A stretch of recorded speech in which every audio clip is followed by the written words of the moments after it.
Bonjour, bienvenue sur la chaîne de Board Game Québec et aujourd'hui je vous donne mon avis sur History Maker Golf. On y va maintenant.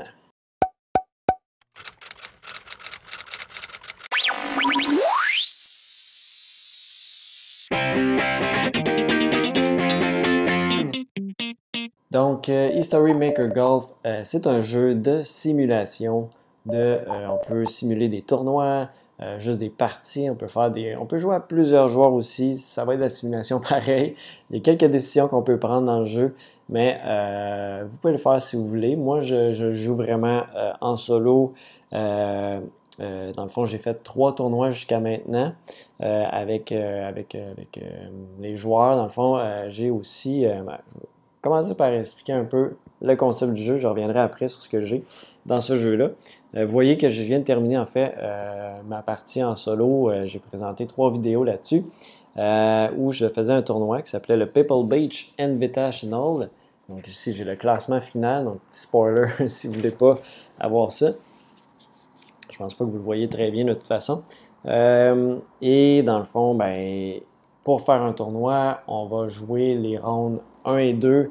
C'est vraiment on brasse un dé, on prend dans des paquets de cartes les meilleurs joueurs. Souvent, des fois, c'est des joueurs au hasard. Et c'est ceux-là qui vont faire la coupure. Donc, ils vont passer les 2 premières rounds. Troisième round, c'est un petit peu le même principe aussi. Puis c'est là qu'on va sortir les meilleurs joueurs. Et les 12 meilleurs pour la ronde finale, ben, on va jouer trou par trou chacun de leurs trous pour la ronde finale, pour déterminer leur score final et le classement final du tournoi. Le jeu va jouer dans le fond avec ce guide-là ici, guide qui nous indique par exemple si sur un par 4 on roule 3 dés qui font 1, 3, 4, ben ça donne tel résultat selon les statistiques du joueur, les caractéristiques du joueur qui sont basées sur ces statistiques, ces vraies statistiques. Moi, j'ai acheté l'extension avec les joueurs de la saison 2019-2020, donc la saison passée, avec les statistiques, les bonnes statistiques, mais en fait, ouais, saison passée, saison 2019-2020. La saison 2020-2021 est encore en cours. Donc, j'ai acheté ça pour avoir des joueurs plus actuels, parce que sinon, dans la boîte de base, vous avez les stars des années 2000. Donc, il y a quand même des bons joueurs aussi, malgré tout, là-dedans, mais c'est un petit peu moins actuel. C'est même des très bons joueurs, mais pas nécessairement qui ont tous joué en même temps nécessairement. Fait que je trouvais ça plus intéressant d'aller avec des joueurs de la saison le plus réel que je pouvais avoir. Et donc, dans le fond, en fonction de ce que vous allez lancer, en fonction du par 3, par 4, par 5, vous allez avoir certains résultats. Et ça, c'est lorsque vous contrôlez le trou, parce que le trou peut aussi contrôler. Et dans ce cas-là, ben, ça se peut que vous arriviez dans les trappes de sable, si je vous montre un peu tout ça, ça se peut que vous arriviez dans des obstacles. Donc, obstacles comme par exemple le sable. Donc, dépendant par 3, par 4, par 5, c'est sur votre premier, deuxième coup, troisième coup. Même chose pour l'herbe longue, même chose pour dans l'eau. Dans l'eau, c'est un petit peu plus rare. Ça dépend des parcours, s'ils ont de l'eau ou pas. Dans les arbres aussi, un petit peu plus rare aussi. Dans l'eau, comme je disais.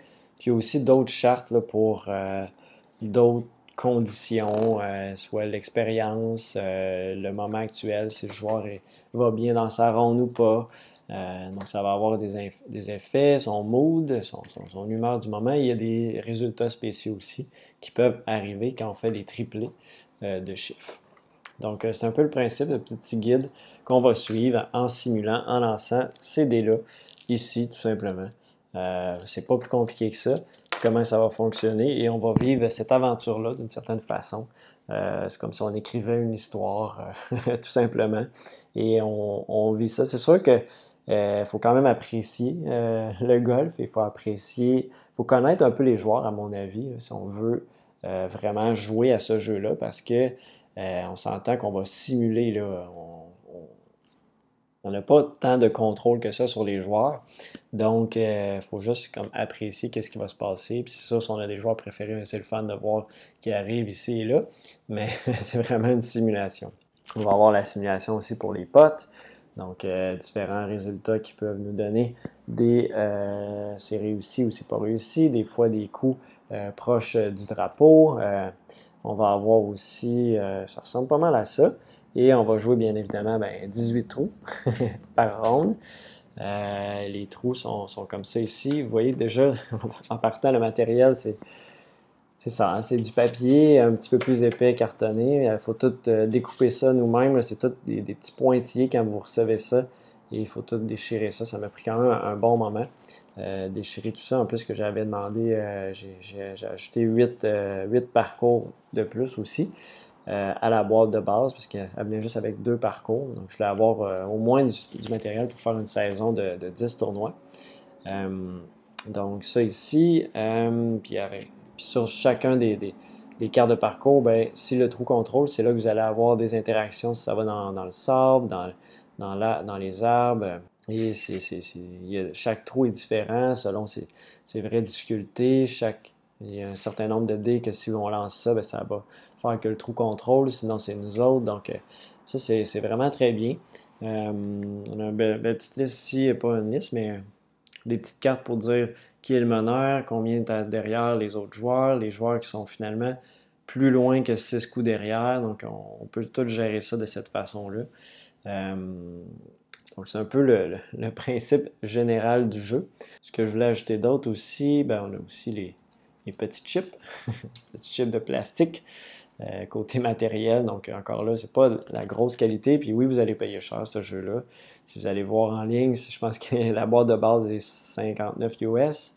Il y a un 20 US de shipping de base, c'est pour ça que j'avais acheté d'autres choses pour au moins, si j'aimais ça, de ne pas payer plus, mais chaque extension à peu près une quinzaine de dollars US. Donc ça m'a coûté quand même un bon montant, mais je suis vraiment pas déçu jusqu'à maintenant. J'ai bien du fun avec ce jeu-là. J'ai quand même mis beaucoup d'heures, fait que j'ai bien du plaisir. Des fois, je sors de temps en temps, là, fais un petit bout de partie, puis tu peux le resserrer très rapidement, puis remettre ça en place. Puis ça, c'est quand même une bonne qualité du jeu. Tu n'es pas obligé de tout faire le tournoi d'un coup, là. Tu peux vraiment y aller par étapes. Moi, je classe tout ça dans un fichier Excel aussi pour mettre mes résultats des tournois et faire un classement officiel aussi. Puis, c'est ça. Au niveau ça fonctionne vraiment bien avec les petites chartes. On brasse les dés. Facile à suivre. C'est sûr que des fois, on peut tomber plus régulièrement sur certains résultats. Hein. Ça reste des statistiques. Fait que ça arrive qu'on relit souvent les mêmes phrases. Je peux vous donner des exemples. Par exemple, ça va dire telle caractéristique, si on est maître, ça dit sweeping stroke sends ball over fairway, lays up on earth of green. Fait que ça nous donne un petit peu qu'est-ce qui arrive durant. C'est pas juste dire il fait un easy putt pour le birdie, c'est comment il s'est rendu là. Il a fait un bon coup, ça a passé sur le fairway, puis ça a tombé directement dans le centre du verre. Donc c'est tout ça, les histoires. Fait que c'est sûr, des fois, ça se répète parce qu'on va tomber sur les mêmes chiffres, mais ça reste super le fun quand même. Puis c'est le fun de vivre le mouvement du tableau là, tout au long du tournoi. Je pense que c'est le plus agréable qu'on va avoir. Est-ce que j'ai d'autres choses à mentionner? Je pense que le matériel, j'en ai parlé. C'est tout des petites cartes, même les joueurs aussi. C'est des petites cartes de carton. Il faut vivre avec. Il faut toutes les découper aussi. Qui ont des petits pointillés. Donc, il faut plier le papier 2-3 fois pour être sûr que ça sort tout bien. J'en ai pas déchiré aucune. Donc, ça, je suis quand même content. Je pourrais les sleever. Mais je ne l'ai pas fait. Là. Je garde sur le carton comme ça. Ce serait peut-être pas une mauvaise idée non plus. Comme je disais, j'ai acheté d'autres parcours. Donc, vous voyez ici tous les parcours que j'ai pu acheter là, de plus. Et les parcours sont basés sur des vrais parcours aussi. Comme là, j'avais joué le Pebble Beach Pacific Golf Link, qui est un tournoi, qui est un parcours très reconnu. Donc, puis quand on connaît aussi un peu les parcours, les trous sont représentatifs, c'est le fun aussi. Moi, je les ai en tête quand je joue aussi, ces trous-là. Donc, ça, c'est toujours le fun aussi. Ça ajoute au jeu. Donc, ça fait pas mal le tour de ce que je voulais vous parler par rapport à History Maker Golf. Donc, encore une fois, juste pour conclure, c'est un jeu de simulation. Donc, très important à avoir ça en tête. Vous ne gagnerez pas, vous ne perdrez pas. Vous allez vraiment suivre ces joueurs-là au courant de tournois de golf. Et donc, c'est ça. Moi, j'apprécie beaucoup si vous aimez ce style-là. Il y a aussi d'autres sports qui existent dans Play Classic, donc play.com. Vous allez avoir d'autres, il y a golf, pas golf, golf c'est lui. Il y a football, baseball. Il y a aussi hockey qui est un peu différent. J'avais vu Martin l'avait acheté aussi, mais je pense qu'il m'a dit que c'était pas super bon. Fait que peut-être qu'ils sont pas tous bons non plus. Mais le golf, je trouve qu'il est très bien fait. J'ai bien du plaisir avec History Maker Golf. Et donc, sur ce, merci encore d'avoir écouté et on se revoit très bientôt. Bye bye.